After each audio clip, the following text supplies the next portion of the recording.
I have to say that there have been very many uh, events that have happened during my stay at the Voice of America for the last 29 years. But I think that I would sum I would sum it briefly as a very, very challenging journey that also was somewhat interesting and incredibly rewarding. You had loyal guests, Shaka, on your show. That meant so much to you. They sacrificed their time to join you, rain, snow, or the summer heat. Why do you think they stuck with you to the very end? I was not a very traditional type of guy, and so I sometimes used what I would characterize as a sort of guerrilla tactics in order to get unfettered access to some very, very inaccessible guests, for example. And here, the first person that comes to mind is a former Kenyan president, President Daniel Toroitich Arap Moi. You cannot believe this, Esther, but it took me 7 years before I could finally link up with President Moi. It took me 1999 when I also happened to be in a situation where I interviewed another equally very difficult president to access. That was the Democratic Republic of the Congo President Laurent Desire Kabila in 1999. And of course, the second time is when you and I were with the Voice of America director, Sunday Anga. 2001, President Daniel Toroitich Arap Moi grants us an exclusive interview. The other one definitely has to be Zambia's founding president, Dr. David Kenneth Kaunda. That is another incredible highlight.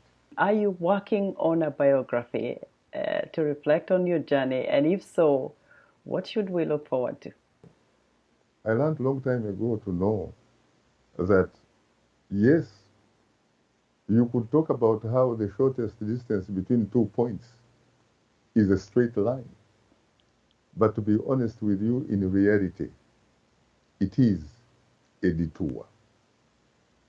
And I think those are some of the things that you learn in my memoirs. You have a famous line, retired but not tired. And your and your fans and viewers alike want to hear what exactly you will be doing during your retirement. I have decided to dedicate the rest of my life to getting an opportunity to motivate and inspire the African youth to be the best that they could be at whatever they choose. What's your advice to colleagues at VOA and those joining the Voice of America now? I think that the Voice of America is an incredible organization. As you can see, of course, I was once an obscure kid from Kabale. The Voice of America has transformed me. Will you be returning to Africa or will you be spending time between the United States and the continent?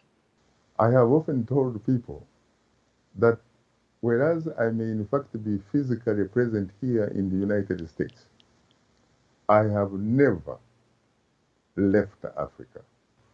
I would like to dedicate my life, the rest of my life,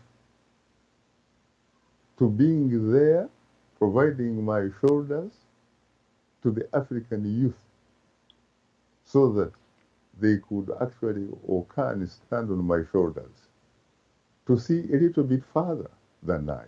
What is needed sincerely for us and the younger generation is to reclaim the dignity of Africa, to reclaim the Africa that does not have borders or boundaries.